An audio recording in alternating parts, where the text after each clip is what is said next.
నాకు తెలిసి చాలామంది మదర్స్ అయితే పిల్లలకి లంచ్ బాక్స్ పెట్టేటప్పుడు చాలా ఆలోచనలతో అయితే పెడుతూ ఉంటారు. ఈ రోజైనా లంచ్ బాక్స్ ఖాళీ చేసుకొస్తుందో లేదో అనుకుంటూ ఉంటారు.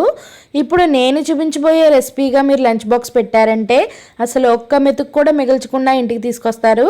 ముందుగా కడాయిలోకి 2 టేబుల్ స్పూన్ల వరకు ఆయిల్ని వేసుకుని 4 మీడియం సైజ్ బంగాళదుంపల్ని ఇలా క్యూబ్స్గా కట్ చేసుకుని వేసుకోవాలి. అలాగే ఒక మీడియం సైజ్ క్యారెట్ని కూడా ముక్కలుగా కట్ చేసుకుని వేసుకుని బంగాళదుంప ముక్కలు అనేవి గరిటతో స్మాష్ చేస్తే మెత్తగా నలిగిపోయేలాగా ఫ్రై చేసుకుని ఒక బౌల్లోకి తీసేసుకోవాలి.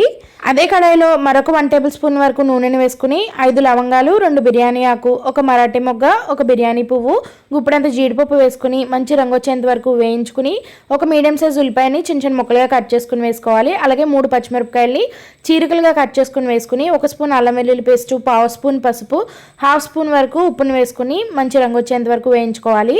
తర్వాత 2 టేబుల్ స్పూన్ వరకు పెరుగు, 1 స్పూన్ వరకు కారం, 1 స్పూన్ వరకు ధనియాలు, జీలకర్ర, గరం మసాలా పౌడర్ని వేసుకుని బాగా మిక్స్ అయ్యేటట్టుగా కలుపుకుని ఉడికించి పెట్టుకున్న రైస్ని వేసేసుకుని అలాగే ముందుగా ఫ్రై చేసి పెట్టుకున్న బంగాళదుంప ముక్కలు, క్యారెట్ ముక్కలను కూడా వేసేసుకుని బాగా మిక్స్ అయ్యేటట్టుగా కలుపుకుని సాల్ట్ సరిపోయిందో లేదో చెక్ చేసుకుని బాగా మిక్స్ అయ్యేటట్టుగా కలుపుకుని హై ఫ్లేమ్లో 2 నిమిషాల పాటు ఈ మసాలా అంతా కూడా రైస్కి పట్టించుకుని ఫైనల్గా కొత్తిమీర వేసుకుని కలిపేసుకున్నారంటే ఒక మంచి lunch box recipe aloo rice ready.